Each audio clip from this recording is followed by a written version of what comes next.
Hey everyone, and welcome back to the channel. So today, let's take a look at the 2026 BMW M5 sedan. Huge shout out to Hendrick BMW Charlotte for providing this for me today. Take a look at their website, that link is down in the description. This M5 is finished off in Vegas Red Metallic. MSRP is just over $126,000. Now for the new M5, this is powered by the 4.4 liter twin turbo V8. It's also paired with the hybrid system, which has now been increased to an 11 kilowatt lithium ion battery. It's paired to an 8-speed automatic, and combined it pumps out 717 horsepower, 738 pound-feet of torque. This is all-wheel drive. It weighs in around 5,400 pounds. It'll do 0 to 60 in 3.4 seconds. Top speed is 190 miles an hour. It also has a fuel capacity of 15.9 gallons, and you'll also expect to see around 25 miles on just the EV system alone. Now this also has a wheelbase of 118.3 inches. Its overall length is 200.6. It has a width of 77.6, a height of 59.4, and its ground clearance measures in right around 5 inches. Now, as we take a look at the exterior styling for the latest model with the M5, I think this has a fantastic front end design. You'll notice for this model, with the kidney grille finished off in gloss black, there's also the illumination for the entire surround. There's a forward-facing camera, the sensor right in the middle for distance pacing and all of that tech. You'll notice the surround for the M5 badge, which is new for some of the latest BMW models. And then take a look at the lower section, finished off in gloss black with more massive inlets, pretty much straight through to provide even more cooling. And then there's some really classy lines coming down the hood, and of course the dark housing for all of the LEDs. There's also some more inlets on the corners there with really nice bodywork surrounding them. Now this also has a staggered setup for these wheels. They're 20 by 10.5 up front, 21 by 11 in the rear. There's regenerative braking, of course, and the black M Sport brakes. You'll notice a really nice lower side skirt that protrudes outward slightly, and then gloss black for the power folding side mirrors, which have a camera and a turn signal. It surrounds the rest of the window trim, and then there's also a full moonroof up top. So the whole roof is gloss black. And you'll notice M5 stamped in that rear trim accent there. This also gets the flush design for the door handles and just really nice lines that flow down the side. And back, there's a small gloss black spoiler, along with the backup camera, LEDs, all of the parking sensors, and then the gloss black diffuser, which is split with some bodywork right in the middle, and the dual exhaust is on both sides of that. Now this also has remote start. You can use the key fob or the control up underneath as well to gain access to the cargo space. So this does have a power operating trunk lid. Now for the back, you have a pretty good amount of space. There's no storage underneath the floor. And then you have the ability to fold down the back seats for even more storage. And there's also some tie-down hooks as well. So for a family style sedan, you have a good bit of space in the cargo area. Now as we work our way to the interior, you just heard the vehicle lock. So there's no proximity door handle on the back. You do have to grab up front. Now there is a setting where you can push on, so that way you can unlock the rear doors just by grabbing that front door handle. Now for this interior, you'll notice that this does have manually adjusting sunshades, which is nice to see. There's some brushed accents for the release handle, along with Bowers & Wilkins for the audio, all of the leather accents, and then storage in the lower section. And then as you can tell, there's the black merino leather for this model. Also has the BMW color stitched on the seat belts there. Now as we hop into the back, you'll notice you have an area to attach and charge tablets. There's the M badge with the cutout through the seat there. And then you have vents in the middle, along with some temperature adjustments, and you even get heated rear seats, which is nice to see. So you have all these controls to easily go through that, and there's a little bit of storage down below. Now at 5'10", I have maybe a ½ inch or so of headroom, so I could sit upright, be comfortable in the back of this sedan. So it's pretty spacious for people to be in the back seat here. And then right in the middle, you have the armrest with cup holders, and then here is your view. So you have some pretty thin pillars there where you can easily see around this section here. Now, as we work our way up front, you'll notice that there's ambient lighting for the front door panels. So it's on this entire strip, where you also have some seating controls, lock and unlock. There's all of the window controls, side mirror adjustments, trunk release, and of course, more storage.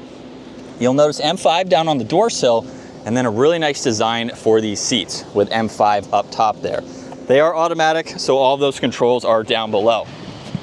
But now that we are in, let's start this up, take a listen to how it sounds.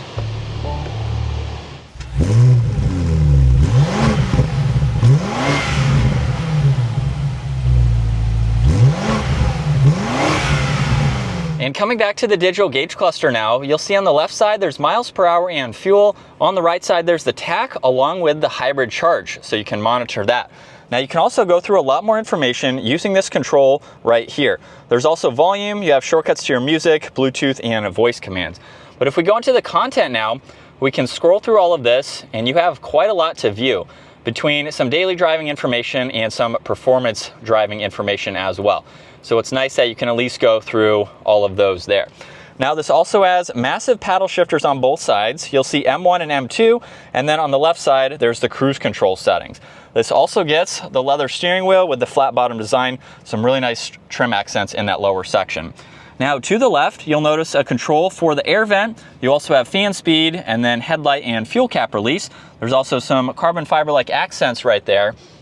And then working our way to the infotainment system, you have all the shortcuts in the lower section where you also have the shortcuts down below. So you can use it as a non-touchscreen system if you would like. But you have a lot of icons to go through like Apple CarPlay, Android Auto, your doors, drive recorder. You can go through quite a lot with that one setting. You can also get into your climates and you have the home screen. So you can customize this with several widgets, just depending on what you'd like to see. You can get into your nav along with your music, and this also has heated and ventilated seats, heated steering wheel, and temperature adjustments for the climates there. You'll notice more ambient lighting just underneath that, along with some defrosters, more controls for the air vents in the middle. There's also wireless charging down below with plenty of space there, and then you have auxiliaries, cup holders, and ambient lighting within those cup holders.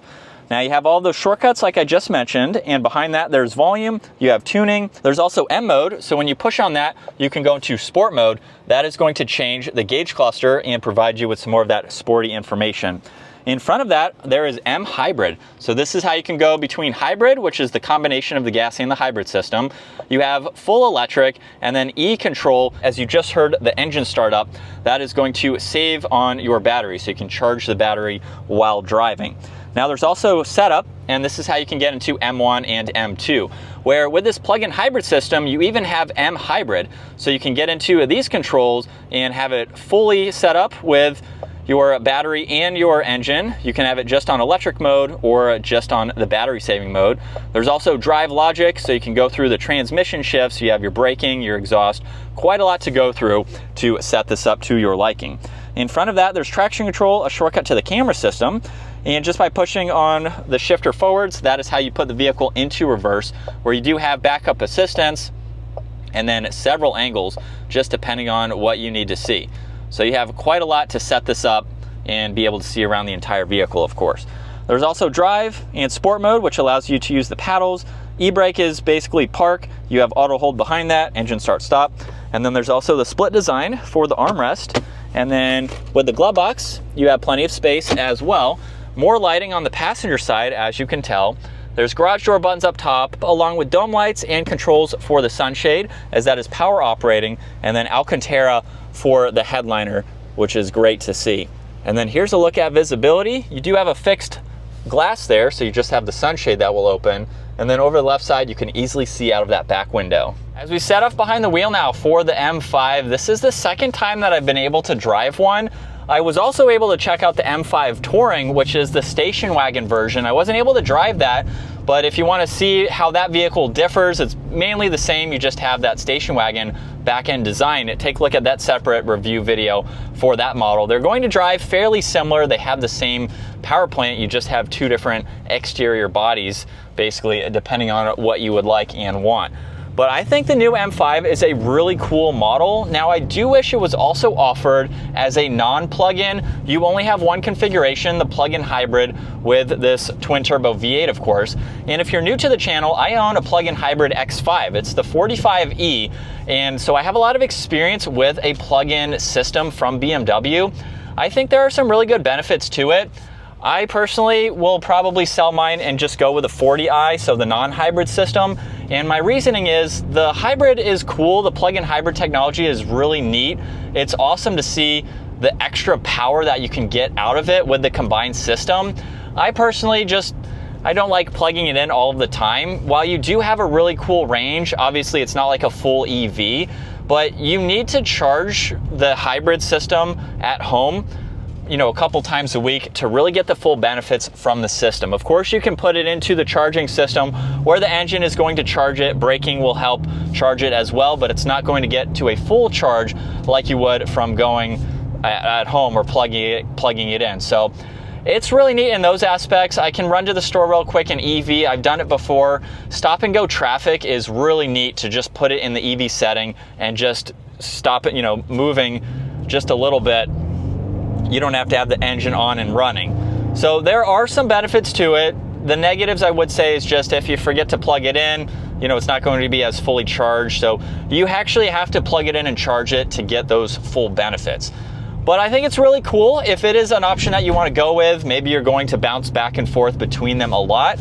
I just think it would be cool if BMW offered a non-plug-in hybrid as well, just to appeal to a little bit more of an audience with the vehicle in general. But with that being said, this is a quick vehicle. Even though it has a heavier curb weight than the previous M5, which I was also able to make a comparison between a previous generation and this, it's still a quick vehicle. Yes, it's heavy, but 0 to 60 time top speed, the performance that this sedan or the touring model have is still phenomenal. So you can get a really nice, kind of a grand touring type of vehicle.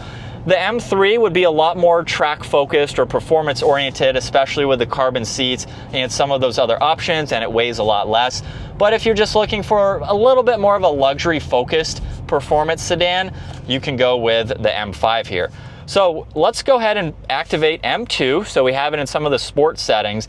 And what's interesting with this is that you have to set up how you want the transmission to shift within the screen. So like on some of the other BMW models, it's behind the shifter. On this, you set it up within those settings. So it's in the highest setting right now in M2. So it's going to give us those quick shifts, or you can change it and put it into the slower shifts. So just depending on the driving that you are doing for the day. And we are still in Sport Plus, second gear. Here we go. And just a mild acceleration. This has so much more performance and power, of course, than what I'm doing today. And with it in the quickest shifts, you still don't even feel them. So unlike the M3, where you can feel a little bit more of the shifts, this is going to be, again, a little bit more luxury focused in those shifts. So not quite as engaging, but definitely very smooth and quick in those upshifts. But this is what it's like to be behind the wheel for the new M5. For the 26-year model, they have increased the battery as well compared to 2025, which was the newest version for the M5. So they've already made a few updates for the 26-year model, meaning that the charging time is going to be a little bit quicker and you're going to get a little bit more range than what I mentioned in the beginning of the video. Right now, the EV range shows 30 miles. So that is going to be slightly more, of course, than the previous model.